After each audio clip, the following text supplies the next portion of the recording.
Yeah, today what I have for you, today I have taken a very beautiful essay of Virginia Woolf, Profession for Women। ये एक उनका एसे अगर मैं कहूँ ये है, और ये प्रोफेशन फॉर वुमन जो है ये फेमिनिस्ट पर्सपेक्टिव से, जेंडर के पर्सपेक्टिव से इट्स अ वेरी ब्यूटीफुल एसे। और इसे हमें समझने की जरूरत है कि वो क्या कहती हैं, कि वुमन का प्रोफेशन पे वो क्यों बात करती हैं। क्योंकि मैंने पूरी सीरीज चलाई है कि जेंडर स्टडीज से रिलेटेड जो बड़े राइटर्स हैं, उनके नावल हैं, उनके एसेज हैं, उस पर मैं ज्यादा से ज्यादा इधर बात कर रहा हूँ।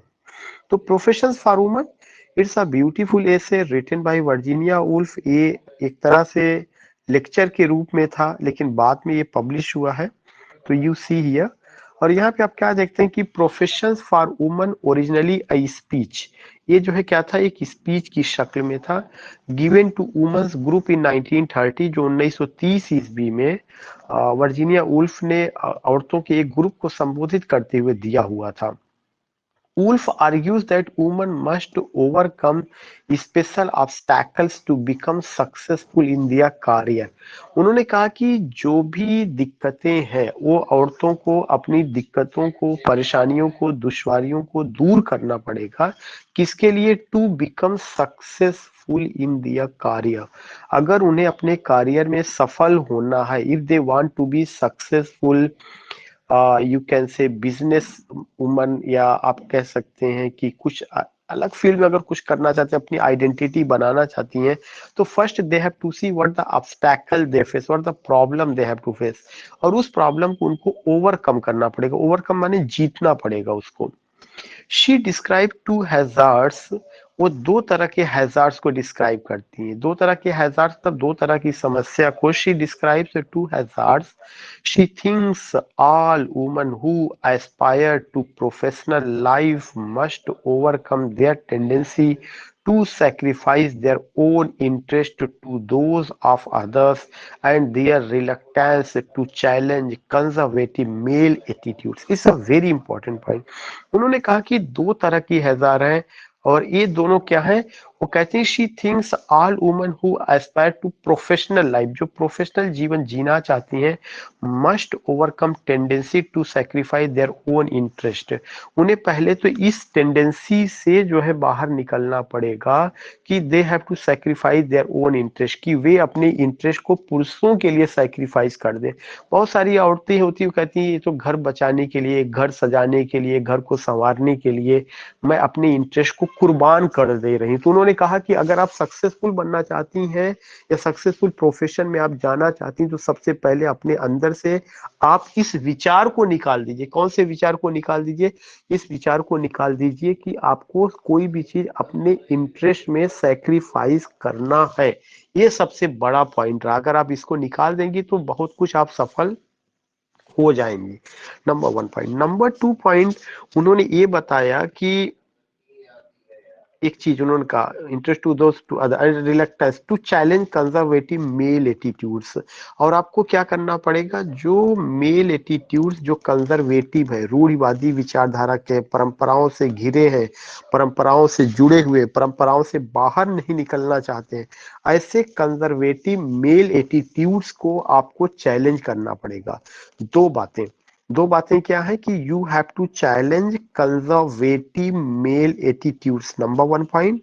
नंबर टू पॉइंट आपको क्या करना है? You have to just not to believe that you have to sacrifice your interest ultimately for the welfare of the family। Family के कल्याण के लिए ये कहीं से नहीं है। ये दो बातें उन्होंने मोटी मोटी बताई है। अब प्रोफेशन फॉर वुमन यहाँ पे लेकर के बात की गई। Virginia Woolf in the essay profession for woman is addressing a group of woman seeking employment. इसमें उन्होंने एक ग्रुप ऑफ वुमन को एड्रेस किया। Is addressing a group of woman seeking employment, जो रोजगार की तलाश में है, प्रीडोमिनेंटली फॉर मेन, और ऐसा रोजगार जो कि मर्दों के हाथ में है, जिस पर मर्दों ने कब्जा कर रखा है। Woolf claims that to be a successful writer, the female writer must defeat the angel in the house. ये बहुत इंपॉर्टेंट, ये कई बार आ चुका है कि ये concept the angel in the house किसका है और किसके ऐसे में है। The angel in the house जो है, ये जो है कॉन्सेप्ट या ये शब्द जो है वर्जीनिया वुल्फ का है, और कहते हैं कि अपने ऐसे प्रोफेशंस फॉर वुमन में उन्होंने इसको दिया हुआ है। एंजल इन द हाउस का मतलब ये हो गया कि घर की देवी, घर की गुड़िया, जो इस तरह का वर्ड यूज किया जाता है फॉर द वुमन, ये सारी चीज हम यहाँ पर देखते हैं कि the angel in the house. I think you are getting the point. तो उन्होंने बताया कि ये तीन चार पॉइंट्स है, तीन चार चीजें हैं जिस पर हमें क्या करना, हमें ध्यान में रखना है कि if you want to be a successful writer, if you want to be a successful, आप कह सकते हैं कि अगर आप बिजनेसमैन होना चाहते हैं तो आपको जो है क्या करना पड़ेगा, the angel in the house को जो है चैलेंज करना चाहिए। The angel in the house साथ जो कंजर्वेटिव मेल एटीट्यूड्स है उसको चैलेंज करना है। साथ ही साथ आपको क्या करना है कि जो अपने इंटरेस्ट को दूसरों के लिए नहीं खत्म कर देना, कि दूसरों की बात को सोच करके अपने इंटरेस्ट को सेक्रीफाइस कर दीजिए। ये तो उन्होंने इधर बात कही। अब उनके बारे में एक वर्जीनिया वुल्फ क्या है। वर्जीनिया वुल्फ का जन्म 1882 में हुआ, 1941 में उनकी मौत होती है। Virginia Woolf was born in London, England, the daughter of Victorian critic and philosopher Leslie Stephen. ये एक पॉइंट है जो कई बार पूछा जा चुका है कि वो किसकी बेटी रही, लेस्ली स्टीफेन की रही है। She educated herself in her father's magnificent library and two brothers. और वर्जीनिया वुल्फ ने एक ग्रुप का निर्माण किया था, उस ग्रुप को क्या कहा जाता, ब्लूम्सबरी ग्रुप। अगर आपको याद होगा कई बार पूछा गया, ब्लूम्सबरी ग्रुप जो बना हुआ था 1905 में बना था, और इसके मेंबर ईएम फास्टर भी रहे हैं। कभी कभार एक क्वेश्चन पूछा जाता है कि who of the following does not belong to Bloomsbury group. So Bloomsbury group is very important and it was founded by whom, it was founded by Virginia Woolf. तो ये चीज आपको ध्यान में रखना है, क्या चीज, कि वो किसकी बेटी रही, लेस्ली स्टीफेन की बेटी। ये कोई कि उन्होंने एक ब्लूम्सबरी ग्रुप को फाउंड किया था डिस्ट्रिक्ट ऑफ लंदन, लंदन में। और साथ ही साथ जो है उसमें बहुत that later became identified with her and the group of writers and artists she entertained. In 1940, in 1912 she married, 1912 में उनकी शादी हुई है जर्नलिस्ट लियोनार्ड वुल्फ, जो लियोनार्ड वुल्फ थे उनसे। And together they founded the होगार्थ press. ये भी क्वेश्चन पूछा जा चुका है, होगार्थ प्रेस की स्थापना किसने की थी, लियोनार्ड वुल्फ ने और वर्जीनिया वुल्फ ने। ब्लूम्सबरी ग्रुप की स्थापना किसने की थी, वर्जीनिया वुल्फ ने, उनके भाइयों ने और कुछ लोगों ने मिलकर के किया हुआ था। फिर उसके बाद उन्होंने बताया कि publish the work of the Bloomsbury group, जो भी ब्लूम्सबरी ग्रुप के सदस्य थे, इवन वर्जीनिया वुल्फ का भी जो नावल वगैरह होता था वो सब होगार्थ प्रेस से ही पब्लिश होता था। Wolves adult life was tormented by intermittent periods of nervous depression. Finally, she drowned herself in the river near the home. उनका जो एडल्ट लाइफ था बहुत ज्यादा बेचैनी भरा जीवन था। लास्ट में उन्होंने आत्महत्या की थी, अपने घर के बगल में जो नदी थी उसमें कूद करके जो है।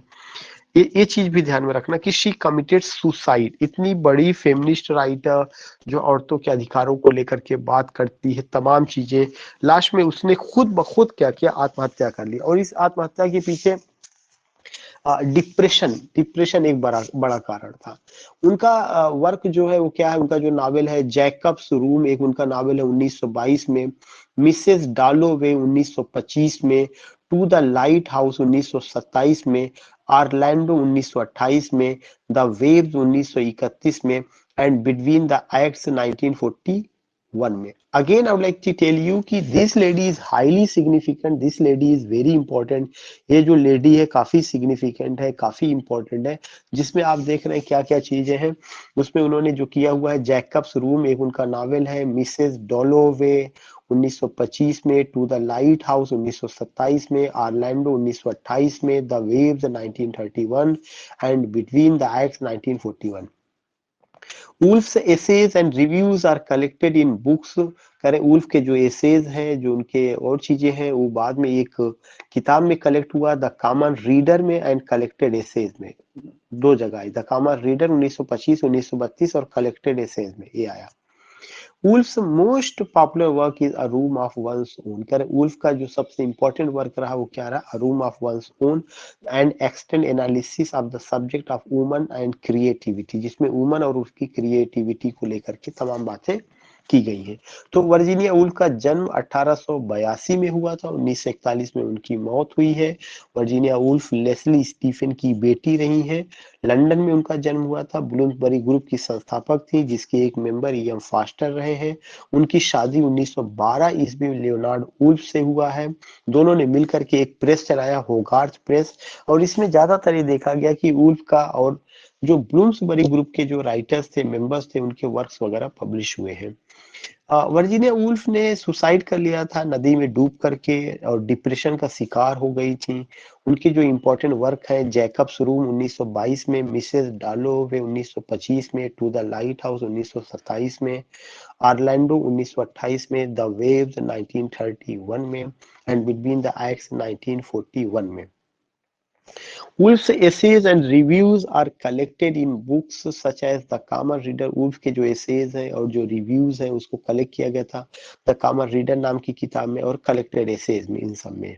अ रूम ऑफ वंस ओन 1929 में एक उनका मास्टर पीस माना जाता है, जिसमें उन्होंने वुमन और उनकी क्रिएटिविटी को लेकर के बात किया है।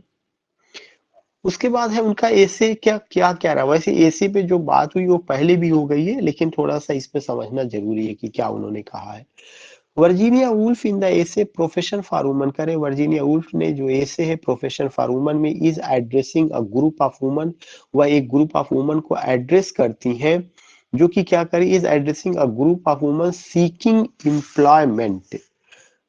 इन्होंने एक इस एसे में क्या किया है, addressing a group seeking employment. ये एक पॉइंट है जो आपको ध्यान में रखना है।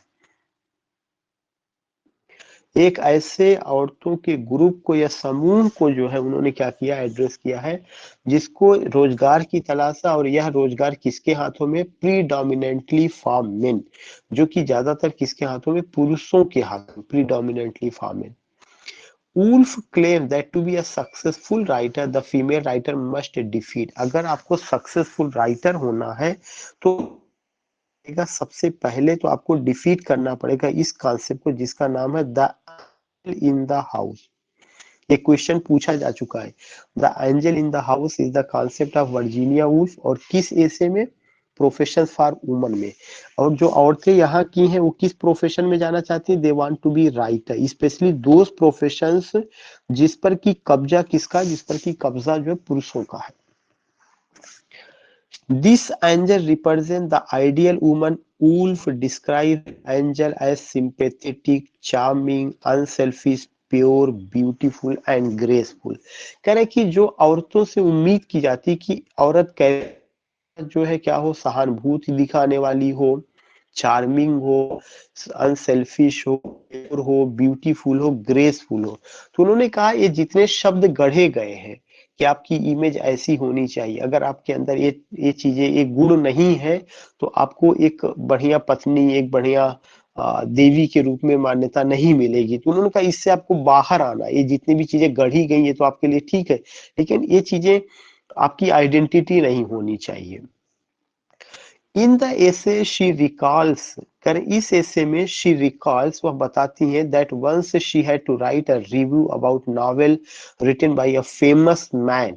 उन्होंने इस एसे में बताया कि एक बार उनको एक नॉवेल लिखना पड़ा था। इन दिस एसे, इस ऐसे में शी रिकॉल्स दैट, वो रिकॉल करती है दैट वंस, उन्हें एक बार क्या करना पड़ा था, once she had to write a review about a novel written by a famous man. She says that while writing a novel or writing a review of the novel, she had killed an angel in the house। ये उन्होंने बड़ी बात कही है कि एक पुरुष के द्वारा लिखे गए नावल का जब वो रिव्यू लिख रही थी, समीक्षा कर रही थी, तो उन्होंने अपने अंदर के एंजल को मार डाला था। किसने मार डाला था? वर्जीनिया वुल्फ खुद कहती है मैंने अपने अंदर के एंजल को मारा था।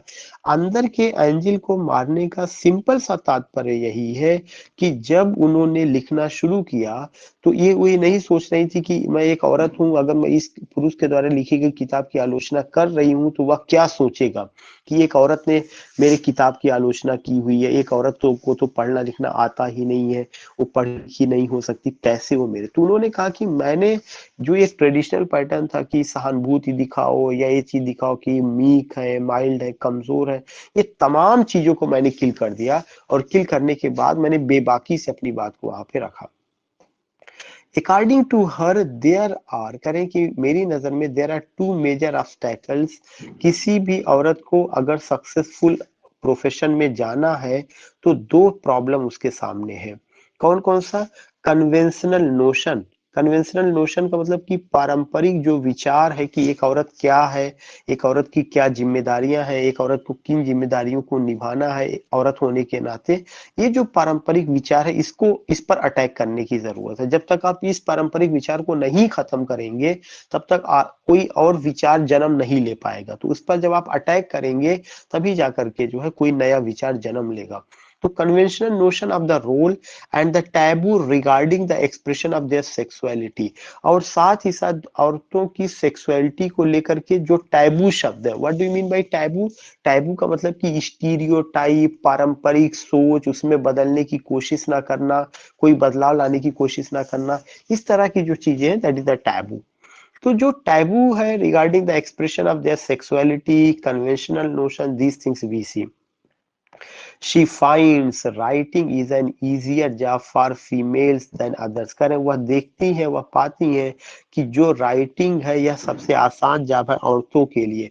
उन्होंने बताया कि औरतों को राइटर बनना आसान है। She finds writing is N easier job. लेकिन जिस समय की ये बात कर रही है उस समय पूरे राइटिंग पर, पूरे साहित्य के मार्केट में या साहित्य के बाजार में केवल पुरुषों का ही बोलबाला था। कोई भी फीमेल राइटर डायरेक्ट अपने नाम से नहीं लिखती थी। इवन वह उसमें जो है बदलाव करती थी। तो उसमें क्या कि she find is writing is an easier job for females than other. She adds that writing is a reputable and harmless occupation. वह जोड़ती है कि जो राइटिंग है वह सम्माननीय है और हार्मलेस ऑक्यूपेशन है। She adds that writing is a reputable and harmless occupation. It is a very cheap job because a pen and paper are only needed. कह रहे हैं कि राइटर बनने के लिए आपको केवल पेन की जरूरत है, पेपर की जरूरत है। All this thing, parents do not have the burden of the economy while investing in the field of writing. अगर आप जो है राइटिंग में कुछ थोड़ा बहुत खरीद रहे हैं, कुछ खर्च कर रहे हैं, तो पेरेंट्स के ऊपर आप इकोनॉमिक बोझ नहीं बनते। ये उनका एक बड़ी बात है अगर आप राइटिंग में कुछ करना चाहते हैं। सिटिंग एट होम, फिर उन्होंने कहा कि sitting at home she can write, so family peace is not broken. If they choose the field of doctors and astronauts, they should have a problem of economy and should go outside to fulfill their task and they might be viewed negatively by the। एक अच्छा point है। उन्होंने बताया कि एक सबसे आसान job औरतों के लिए है राइटिंग का।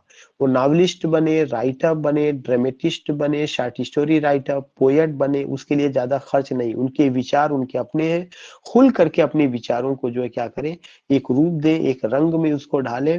और वो एक उन्होंने कहा कि इसमें किसी तरह की इन्वेस्टमेंट की जरूरत नहीं। अगर आपको डॉक्टर बनना है, इंजीनियर बनना है, एस्ट्रोनॉट बनना है, उसमें पैसा लगता है, उसमें कॉलेज आपको जाना है, उसमें आपको तमाम तरह के एक्सपेरिमेंट करने हैं, उसमें तमाम तरह की जो है जो नाम्स है, नियम है, उससे आपको गुजरना है। मतलब वो पढ़ाई या वो वर्क ऐसा है कि आपको उसका प्रैक्टिकल एक्सपीरियंस होना जरूरी। So you get it here, what you get it here कि राइटिंग को लेकर उन्होंने बताया कि यह एक बहुत ही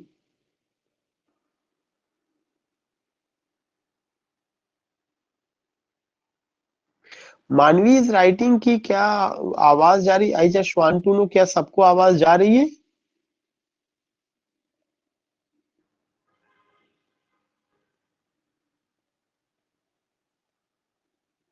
या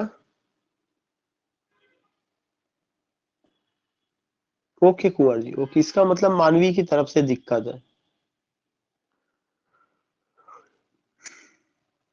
देन यू गेट व्हाट कि एक लास्ट पेज पे बात करना है, उसमें क्या वो कहते हैं, angel in the house but to make the future. उन्होंने ये कहा कि आपको क्या करना, आपको केवल घर की देवी ही बन करके नहीं रहना है, बल्कि आपको अपना भविष्य बनाना, but to make the future they should involve in productive work. और जरूरी यह है कि औरतें प्रोडक्टिव वर्क में शामिल हों। She wants women's freedom from economic slavery. ये बहुत बड़ी बात है। वर्जीनिया वुल्फ ने जो सपोर्ट किया कि औरतों की आजादी तब तक नहीं हो सकती जब तक कि उनकी आर्थिक आजादी नहीं है। जब तक आर्थिक रूप से वो मजबूत नहीं होती है, आर्थिक रूप से इंडिपेंडेंट नहीं होती है, आत्मनिर्भर नहीं होती है, तब तक कोई आजादी मायने नहीं रखती है। She makes a strong appeal for women's liberation from conventional shackles। और जो पारंपरिक चीजें हैं जो औरतों के विकास में रुकावट बन रही हैं, उसको खत्म करने की बात करती हैं। In the late Victorian and early 20th century women had no economic independence. कह रहे जब विक्टोरियन एज था, जब 20वीं शताब्दी के शुरू का दौर था, उस समय औरतों को इकोनॉमिक इंडिपेंडेंस नहीं थी। They were not still free to speak right. ये एक पॉइंट है कि वो फ्री होकर के ना तो लिख सकती थी, ना बोल सकती थी, ना ही सोच सकती थी जिस तरह से उन्हें करना चाहिए था। They were impeded by man made standards. और आदमियों के द्वारा बनाए गए नियम कानून में रह करके ही उनको सरवाइव करना पड़ता था। Woolf shares a strange experience in writing novels. She feels that a novelist's chief desire is to be as unconscious as possible. In other words, while writing, she should not think about the conventional notion of patriarchy that is imposed of females। कह रहे हैं कि जब वो लिखती हैं तो लिखते समय ये नहीं कहती हैं कि जो पारंपरिक चीजें हैं पुरुष समाज के द्वारा वो हमारे ऊपर थोपी गई हैं और हम उसमें बंधे हुए हैं और उसकी वजह से हम लिखेंगे नहीं। वो कहती है if she thinks so she is not able to give innovative ideas. वो कहती है अगर मैं पुरुष समाज की बातें सोचती रहूंगी तो नए विचारों को मैं जन्म नहीं दे पाऊंगी। नए विचारों को जन्म देने का सीधा सा मतलब है कि हमें पुरुष समाज के द्वारा जो चीजें हैं उस पर अटैक करना पड़ेगा और अपने अंदर से एक चीज को मानना पड़ेगा, एंजल इन द हाउस, कि मैं घर की ना तो गुड़िया हूं और ना ही मैं घर की जो है आप कह सकते हैं कि एंजल हूँ, देवी हूँ, बल्कि मैं एक औरत हूँ। जो राइट्स पुरुषों को मिले हैं वही मुझे मिले हैं। मेरा भी इकोनॉमिक इंडिपेंडेंट होना चाहिए, इंडिपेंडेंसी होनी चाहिए। राइटर के रूप में मेरी आइडेंटिटी होनी चाहिए। तमाम और जो प्रोफेशन है उस पर भी मेरी अपनी वहां पर भी मेरा अपना एक तरह से पकड़ होनी चाहिए, उपस्थिति होनी चाहिए। तो इतनी सारी चीजों को लेकर के उन्होंने बात की। पूरे ऐसे में उन्होंने बताया इकोनॉमिक इंडिपेंडेंस और जो कन्वेंशनल जो थॉट है, जो औरतों की प्रोग्रेस में रुकावट है, उसको उन्होंने किल करने की बात कही है।